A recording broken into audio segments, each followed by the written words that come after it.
এই বর্তমান জামানায় বর্তমান প্রেক্ষাপটে আমরা লক্ষ্য করলে দেখতে পাই যে যুবকদের চারিত্রিক যে অবক্ষয় ঘটেছে, সেই অবক্ষয়কে কাটিয়েও আলহামদুলিল্লাহ এই রামপুরহাট বীরভূম ডিস্ট্রিক্টের মানুষ যুবকেরা যে এই রকম একটা দিনী মজলিসের আয়োজন এরা মাসিক করে থাকে, আলহামদুলিল্লাহ বলা যায় যে যুবকরা অনেক আলহামদুলিল্লাহ সজাগ রয়েছে এবং এদের দ্বারা সমাজ সংস্করণ হয় বলে আশা করা যায়।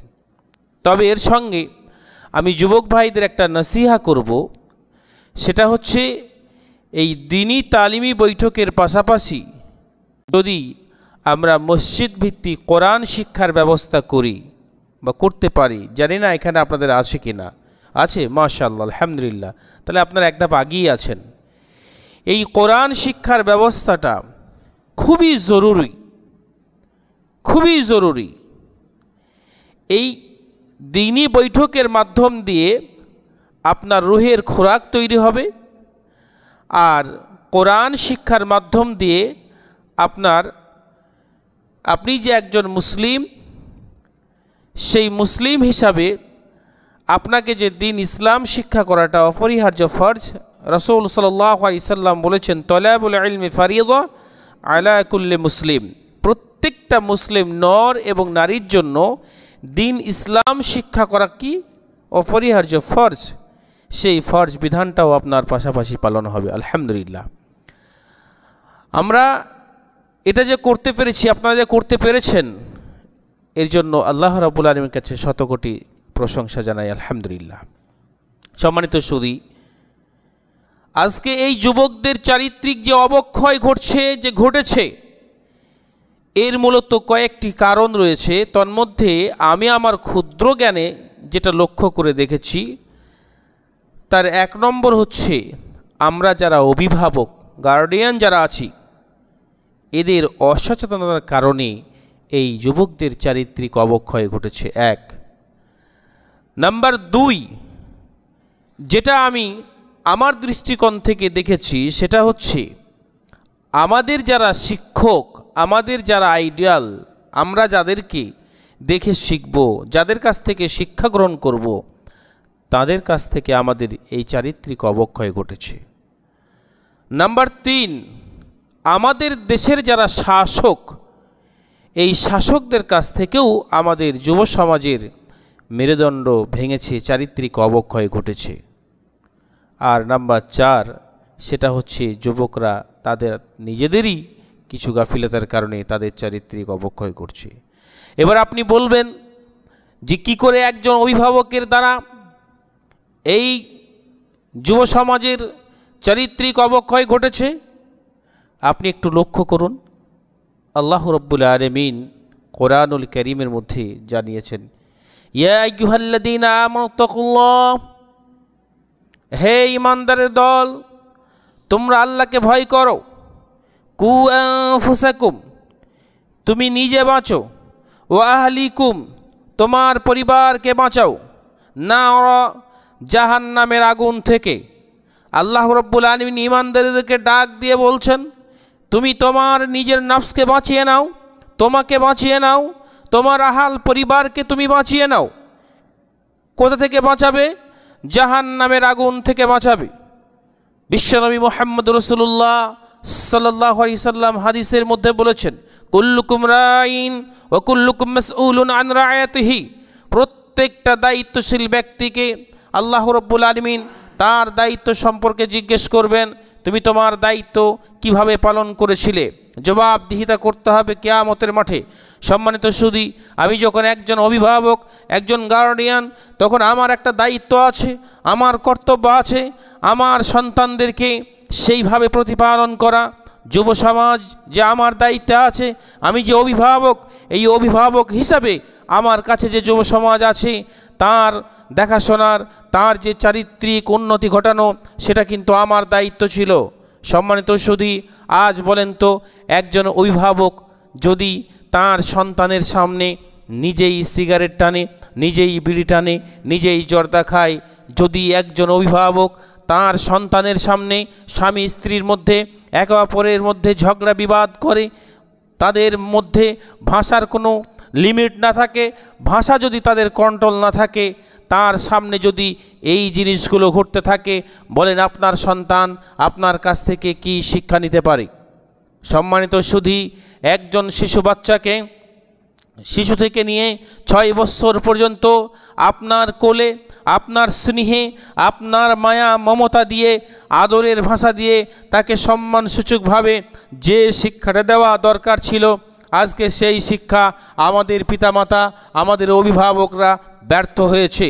6 বছর পর থেকে নিয়ে আরও যে 4টা বছর আছে, 10 বছর বয়স পর্যন্ত একজন বাচ্চাকে আমাদের যে ট্রেনিং দেওয়া দরকার, ইসলাম শেখানোর জন্য যে ট্রেনিং পিরিয়ড, এই ট্রেনিং পিরিয়ডে আমরা আমাদের সন্তানদেরকে কি করি? আমাদের সন্তানদেরকে খেলতামাশার মধ্যে ছেড়ে দিই, আমরা তাদেরকে খেয়াল করি না, তারা যা খুশি করে। আর তাদের সামনে আমাদের পিতামাতা, আমাদের অভিভাবকরাও যা খুশি করে, তারাও খেয়াল রাখে না যে আমার সন্তানটা আমাকে দেখে শিখবে।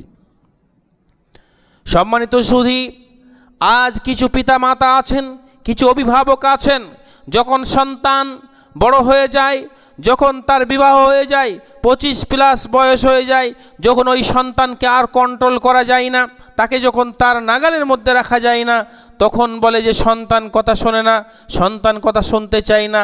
তখন বহু আলিমের কাছে গিয়ে পিতামাতার ওয়াজ শুনতে চান, অনেক ফতোয়া ফারাইজ নিতে চান। পিতার অবাধ্য হলে কি হবে, মাতার অবাধ্য হলে কি হবে, এগুলো শোনার চেষ্টা করেন। কিন্তু একবার ওই পিতা বলে না যে একটা সন্তান প্রতিপালনের ক্ষেত্রে পিতার যে ভূমিকা, পিতা যদি সেই ভূমিকা পালন না করে, তাহলে পিতার জন্য, অভিভাবকের জন্য শাস্তি কী হবে, তার কি করণীয়, তার কি কর্তব্য, এ কথা কিন্তু একবারও পিতা জিজ্ঞেস করেন না, একবারও পিতা এ বিষয়ে আলোচনা করার কথা বলেন না। সম্মানিত সুধী, আপনার সন্তানকে যখন সে কথা বলতে শিখবে, যখন সে চলতে শিখবে, তখন থেকে নিয়ে মিনিমাম বলতে পারা যায় 21 বছর বয়স পর্যন্ত আপনার এই সন্তানকে আপনার নাগালের মধ্যে রাখতে হবে। আপনি তার জন্য আইডিয়াল হবেন, আপনি তার জন্য আদর্শ হবেন। একটা প্রবাদ বাক্য আছে, যেই মতো কোদাল ওই মতো চাপ, সেই মতো বেটা যেই মতো বাপ। আমি জানি না আপনাদের এদিকে কোদাল ফাওড়া বোঝেন তো, কোদাল মাটির জমি চাষ, আপনারা শিক্ষিত মানুষ, হয়তো এগুলো আপনারা নাও বুঝতে পারেন, আপনারা একটু শহর টাইপের এলাকার মানুষ। তো সম্মানিত সুধী, মানে চাষি মানুষ যারা বা ক্ষেত খামারে যারা কাজ করে, ওরা কিন্তু ভালো বোঝে, যত ভালো যন্ত্র কোদালটা ভালো হবে, মাটি কাটার কাজে, চাষের কাজে ততটাই ভালো হবে। তো কোনো একজন কবি বলছেন যে কোদাল যেমন ভালো, মাটি কাটতেও ভালো হবে, আর পিতা যদি ভালো হয় তো সন্তান ভালো হবে, এটাই স্বাভাবিক। কথা বুঝতে পারলেন না? নেপোলিয়ন বার্ড বলেছিলেন যে তোমরা একটি শিক্ষিত মা দাও, আমি তোমাদেরকে একটা শিক্ষিত জাতি দেব।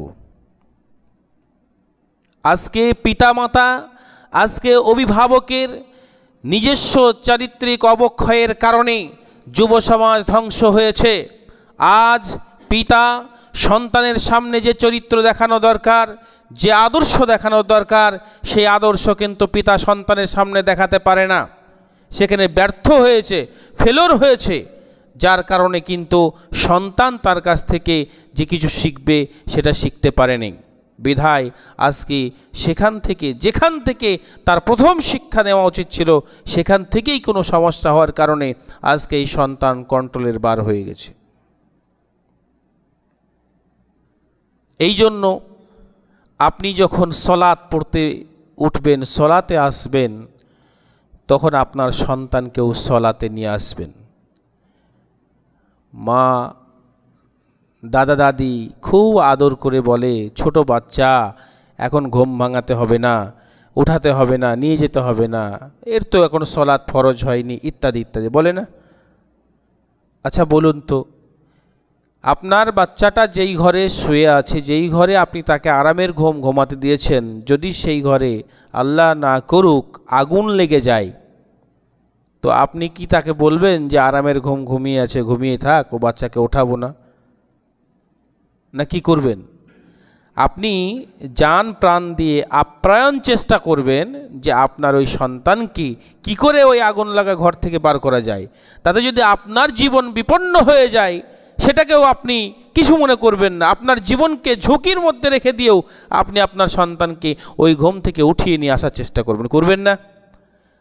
তো সম্মানিত সুধী, যদি আপনার সন্তানের জন্য সালাত ফরজ হয়ে গেছে, তখন আপনি আপনার সন্তানকে উঠান নাই, তার মানে আপনার সন্তান জাহান্নামের আগুনে পুড়ছে, আপনি কিন্তু লক্ষ্য করতে পারেননি, বুঝতে পারেননি।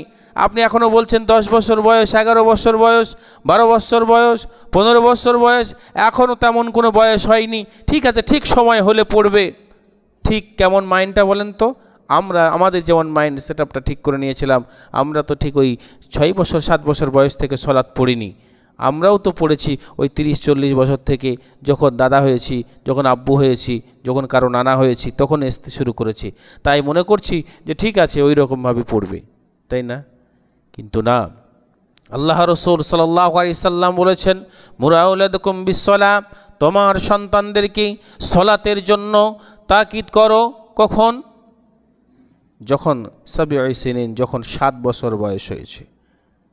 7 বছর বয়স যখন হয়েছে তখন তোমার সন্তানকে সলাতের জন্য কি করো? তাকিদ করো, তাকে ট্রেনিং করো। 7 বছর বয়স যখন হয়েছে তখন থেকেই সলাতের ট্রেনিং করতে হবে। কিন্তু দুঃখের বিষয়, আজকে সমাজ আমাদেরকে এমন করে দিয়েছে, যদি শিশু বাচ্চা 6-7 বছরের বাচ্চা মসজিদে আসে সলাত পড়তে, আর যদি একটু চিৎকার চেঁচামেচি করে, তাহলে হই হই কাণ্ড, রই রই ব্যাপার শুরু হয়ে যায়। এই কার বাচ্চারে, কে নিয়ে এসেছে, এই সলাতের বিঘ্ন ঘটিয়ে দিল, ইত্যাদি ইত্যাদি। তার মানে ওই যে বাচ্চা আপনাকে দেখে শিখবে, আপনার মসজিদের যে আদর্শ, আপনার সমাজের যে আদর্শ, সেই আদর্শ থেকে তাকে আপনি বঞ্চিত করলেন, আপনি তাকে বড় হক থেকে বঞ্চিত করেছেন। বঞ্চিত করার কারণে সে তো সলাৎ পড়তেই আসলো না। ওই পিতাও সাহস করে আর তার সন্তানকে মসজিদে নিয়ে আসতে চায় না, কারণ নিয়ে আসলেই তো অপদস্থ হতে হবে, অপমান হতে হবে। কারণ ছোট বাচ্চা, সে হয়তো কোনো কাতারের ফাঁক দিয়ে ছোটাছুটি করবে, কোনো জায়গা দিয়ে কাউকে হয়তো ধাক্কা মারবে, হয়তো কথা বলবে, মসজিদের একটা দরজাতে ধাক্কা দেবে, হয়তো ওর দ্বারা একটা কাঁচ ভেঙে যাবে, দরজার কোনো সমস্যা হবে, হতেই পারে। তখন সে অপদস্থ ফিল করে ওই বাচ্চাটাকে আর দেখা যায় নিয়ে আসে না মসজিদে। বাস্তব কি না? এটাই হচ্ছে আজকে, এটাই হয়।